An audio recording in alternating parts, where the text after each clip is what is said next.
I'm in the car getting ready. I'm going over to get some coffee, green coffee beans, because I'm all out of my green coffee beans. I need to roast some coffee because Dave needs his coffee.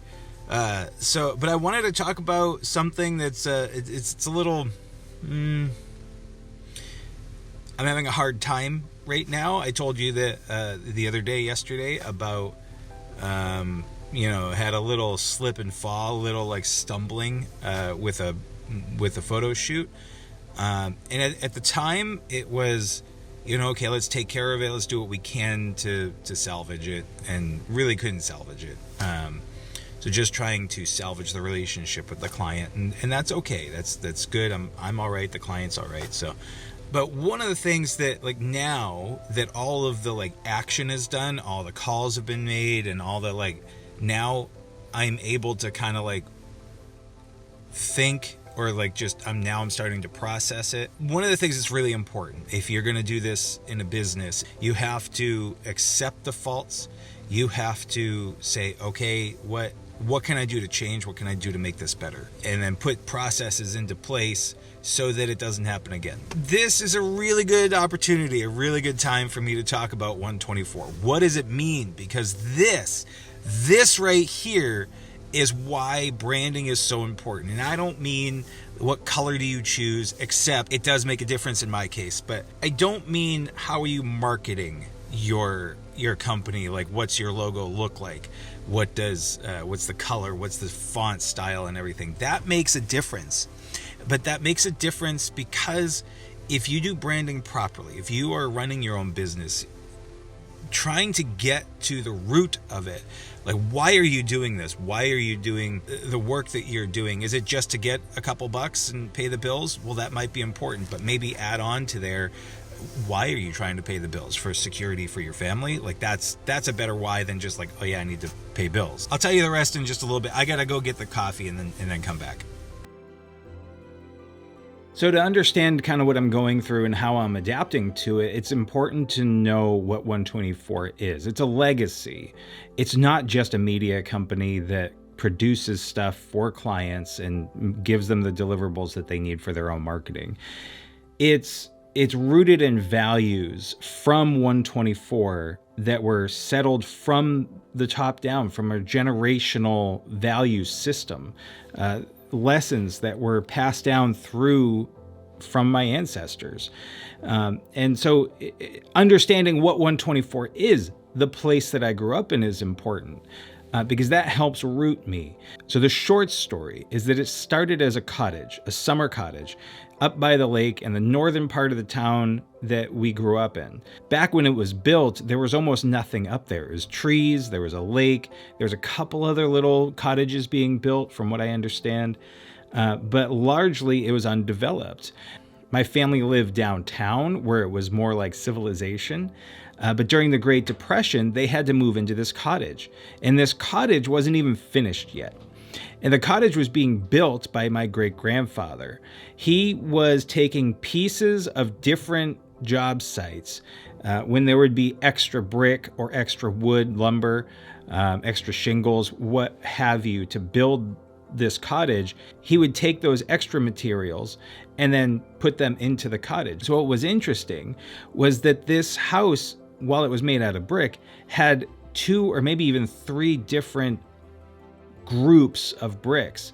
So you could actually see the weathering had affected different types of bricks differently. So over the 70 or 80 years, however long it was up, the different areas of the house on the outside had more texture to it or a slightly different color. It wasn't anything garish, but the fact that it was put together when he was able to and kind of build this, what ended up being a home, literally brick by brick. He dug the foundation, he went down, he made a basement. And the basement was actually interesting because as you got closer to the front of the house, you had more head space than when you're over towards the back of that house. And I can only attribute that to either he started there and he had more energy over the course of time, or maybe the ground was a little harder towards the back. So towards the back of the house, I only had a couple inches from my head, whereas I had almost a foot at the front end of the house. The house was also made from different size beams. The lumber that he had, because it was piecemeal, some of them were like 2x8s, others were like 1x3s, you know, so there's very different size lumber to hold up the first floor. There was only one floor in an attic. The basement pillars, the ones that actually held up the floor, were actually tree trunks. He must have gone out in the neighborhood and cut down the trees, presumably even the trees that he used to clear the land for the house. He would have some tree trunks that were like this, some that were like this, and a couple that were even like real little. So it was real different, and it was very eclectic, and he did what he could to build this home, what ended up becoming the home, because in the Great Depression, they had to sell their home downtown, and they had to all move. The whole family had to move up to this cottage, which wasn't even finished yet. It was as my dad said, it was a tar paper shack. And in the wintertime, he had to send the kids over to the neighbors because the neighbors had heat and they didn't. So it was these kind of values, this closeness in relationships, and it defined our family so much that these hard and meaningful lessons and these values got passed down. And then I worked with my dad for over a decade. It was 12, 13 years. And I was his business partner for a while. And he was a woodworker. He was a painter. He was a craftsman. And so he passed that down into me and my brothers. And so we have this ability to not just paint, not just work with our hands for, you know, using a hammer and nails, but he also taught us how to think and how to treat people in business. And it wasn't so much about this is my customer. It was a deeper relationship. It was almost like a friendship. And it was a friendship in a lot of cases. One of the other big values he had was quality, 100% quality. That was the big thing. He said, don't rush. We're just getting to the next job. Now there's a balance to that. I can't spend, a month on one little job unless it dictates that. The client's not going to want that. And I'm also going to starve, and so is my wife. But there's a balance. But that's partly where the productions side of 124 Productions comes from, is because what I do and what I know and what I've been trained to do throughout my life is to focus on quality. It's not about cheap. It's not about fast. You can do two of those three things, but you can't do all three. You can't do cheap, fast, and quality. You can pick two. I always make sure that quality is where my focus is. And so that's where the production side of it comes from. So no matter what, even if it's just photography, there's a production to it. There's a quality to it. So the name kind of resonates some of that value. Even the logo, if you look at this logo, you can see that you might actually see the 4, right? So if I were to turn this, you see a 4 there. Okay, now, if you actually look at it like that, you'll see a 1. You see that light blue one? That's a 1.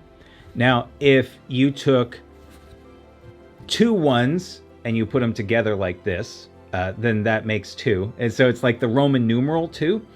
So that's here's 1, and then there's actually another. That dark blue is exactly the same. It's another 1.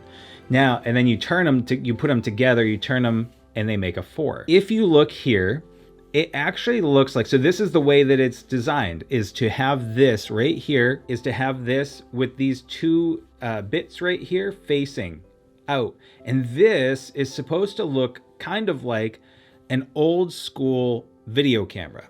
The ones that have the multiple lenses on them. Like the design of the logo was so well thought out. Well, I think it was well thought out, and every part of it I touched. I designed it. I was sketching it out. I went through so many iterations, but that care in the essence of what it means to me, even just that, it's not just a weird looking symbol that people might not know what it looks like. The colors even.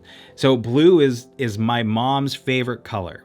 And so that I didn't realize translated down to me so much. There are 3 different blues that I use, and you can actually see them on the business card right there. This one here is Teresa's blue. This one here is Richard's blue, and this one is David's blue. So I'm in the middle. And so that's based off of my mom liked vibrant, bright colors. My dad was a little bit more muted, a little more masculine, kind of like the grayer tones, but not quite gray.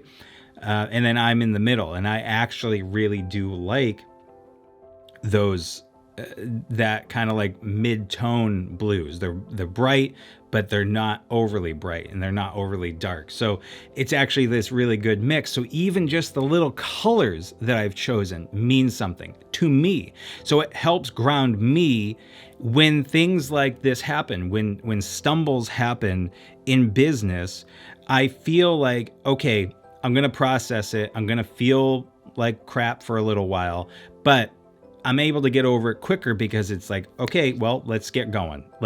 This means more than just that. I can't wallow in this failure.